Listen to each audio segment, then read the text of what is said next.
एक समय की बात है, हनुमानगंज नाम का एक गांव था। उस गांव में त्रिलोकीनाथ नाम का एक व्यक्ति रहता था। उसका इस दुनिया में कोई न था सिवाय हनुमान जी के। त्रिलोकीनाथ हनुमान जी का बहुत बड़ा भक्त था। वो रोज उनकी पूजा किया करता था। त्रिलोकीनाथ हनुमान जी को ही सब मानता था, एक मित्र, पिता, गुरु। वो सारी बातें हनुमान जी से किया करता था। अरे कहाँ जा रहे हो त्रिलोकीनाथ, इतनी सुबह सुबह? बस भाई, हनुमान मंदिर जा रहा था। हनुमान जी की पूजा करके दिन की शुरुआत करूंगा। अच्छी बात है, चलो आओ तुम पूजा करके मिलते हैं फिर।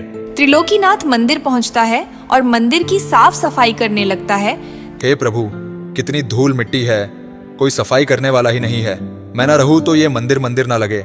और आप प्रभु इतने बड़े बड़े चमत्कार करते हैं, जरा सा चमत्कार यहाँ भी दिखा दो। लेकिन नहीं, आपको पता है ना कि त्रिलोकीनाथ आएगा और सफाई कर देगा।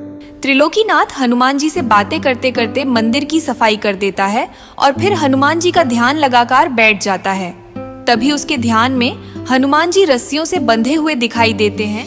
त्रिलोकीनाथ, मुझे यहाँ से छुड़ाओ, मैं बंधा हुआ हूँ, निकालो मुझे यहाँ से। ये क्या है?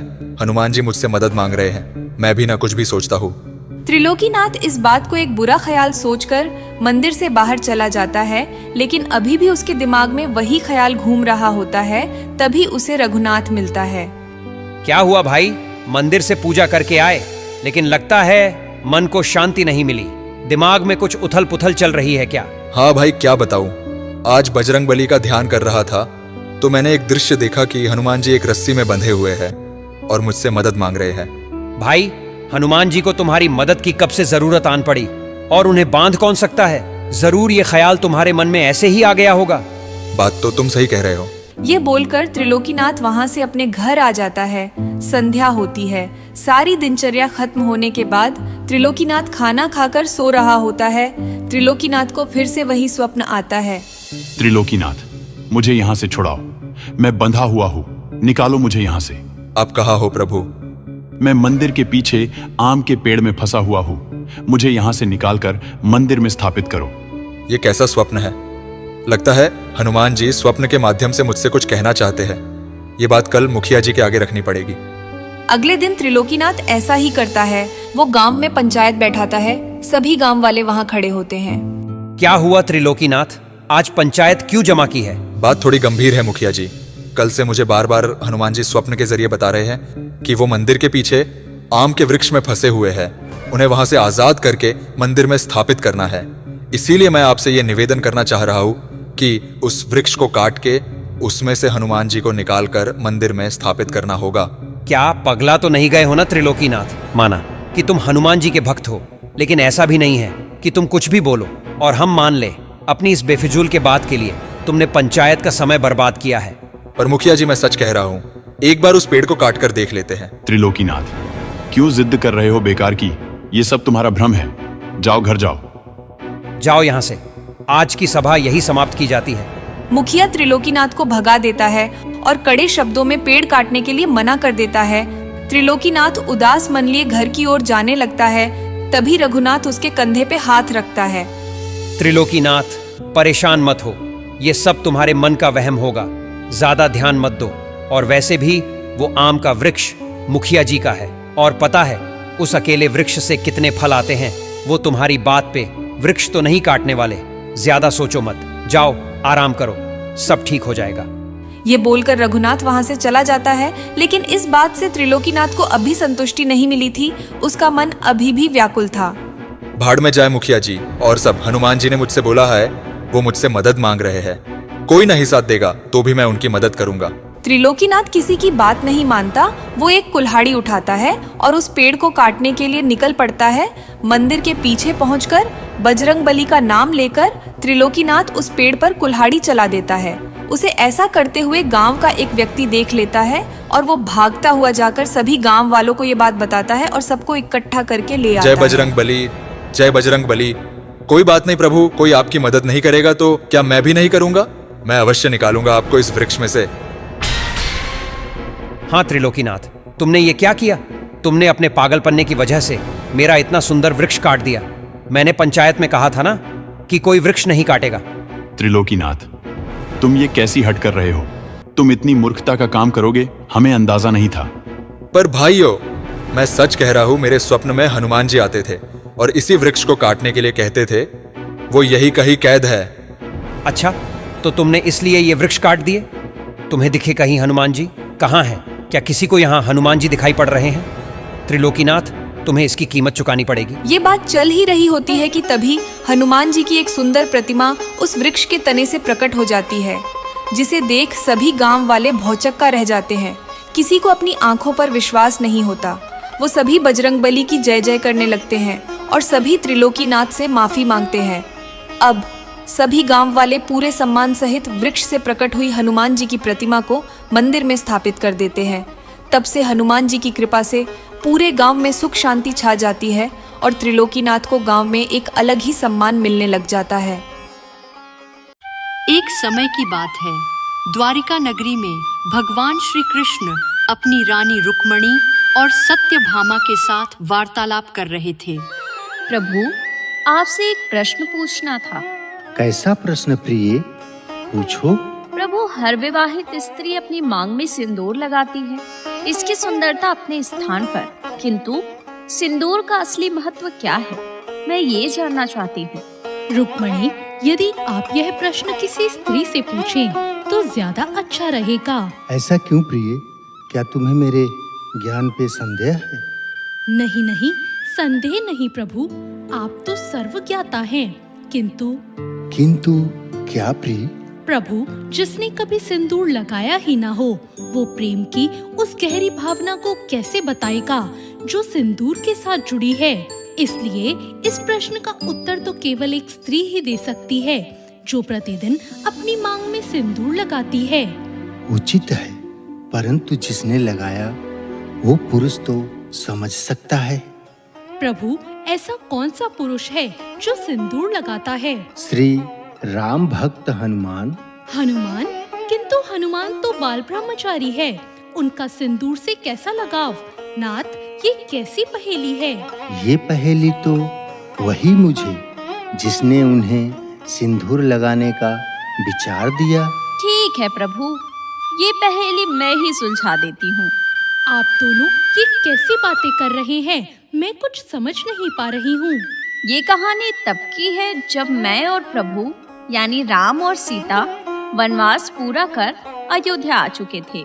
एक दिन माता सीता अपना श्रृंगार कर रही थीं और हनुमान जी माता सीता के पास बैठे उन्हें श्रृंगार करते हुए देख रहे थे। क्या हुआ पुत्र, आज तुम मेरे पास क्यों बैठे हो? ऐसे तो तुम प्रतिदिन प्रभु के चरणों में ही रहते हो। कोई प्रश्न है क्या पुत्र? माता, मैं बहुत बड़ी दुविधा में फंसा हुआ हूँ। संकट मोचन को कैसी सुविधा ने घेर लिया? माता, मैं देखता हूँ कि हर कोई प्रभु श्री राम को प्रसन्न करने के लिए भेंट देता है, लेकिन मैं उन्हें ऐसा कौन सा भेंट दूं जिसे देख वो प्रसन्न हो जाए? प्रभु श्री राम को सबसे अधिक क्या प्रिय है माता?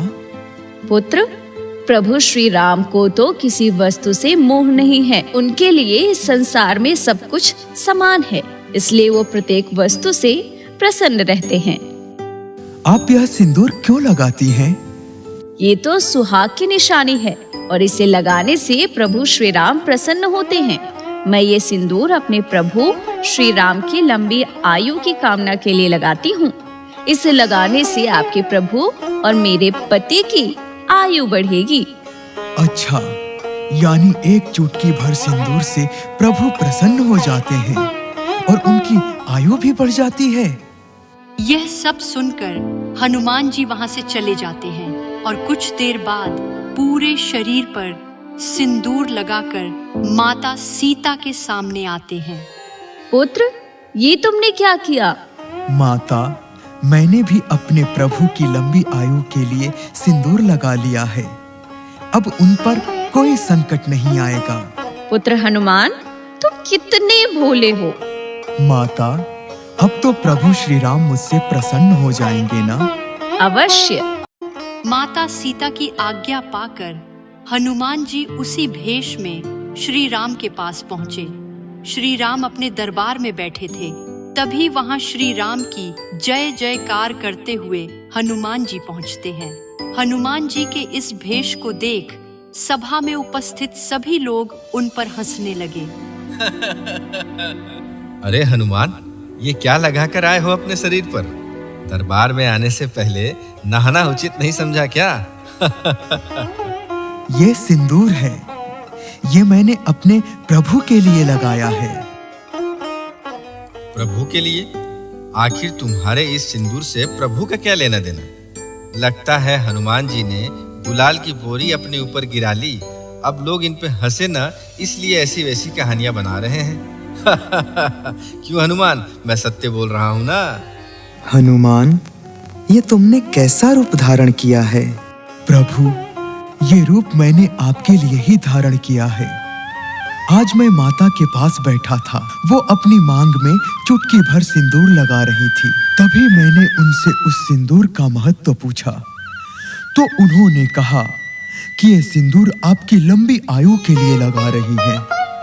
उस चुटकी भर सिंदूर से आपकी आयु लंबी हो जाएगी और आप पर कोई संकट नहीं आएगा, और आप चुटकी भर सिंदूर को देखकर प्रसन्न भी होते हैं। तो मैंने विचार किया कि एक चुटकी भर सिंदूर से आपकी आयु बढ़ सकती है, तो मैंने आपके लिए सिंदूर पूरे शरीर पर लगा लिया।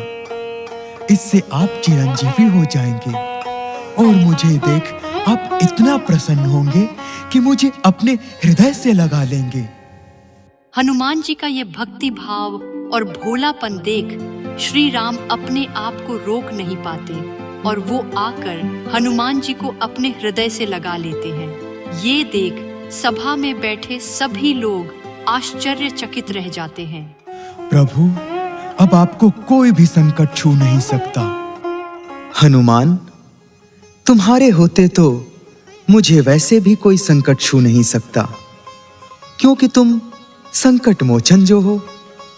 हनुमान, तुम्हारा हृदय बहुत कोमल है और उस हृदय में मेरे लिए इतना स्नेह देखकर मैं भाव विभोर हो उठा। पुत्र, आज मंगलवार के दिन तुमने ये जो मेरे लिए मंगल कामना की है, मैं वचन देता हूं कि आगे भी कोई भक्त मंगलवार के दिन तुम्हारे इस सिंदूरी रूप के दर्शन करेगा, मैं उसके लिए इतना ही कृपालु हो जाऊंगा। भक्त, तो यह है सिंदूर का महत्व जो कि हनुमान ने भी समझा। एक और महत्व की बात थी जो मैंने हनुमान से कही थी, वो यही कि विवाहित स्त्री की मांग का सिंदूर प्रतीक है कि वो अपने स्वामी के प्रति समर्पित है, और हनुमान जी ने अपने देह पर सिंदूर लगाकर अपनी भक्ति को प्रभु के चरणों में समर्पित किया।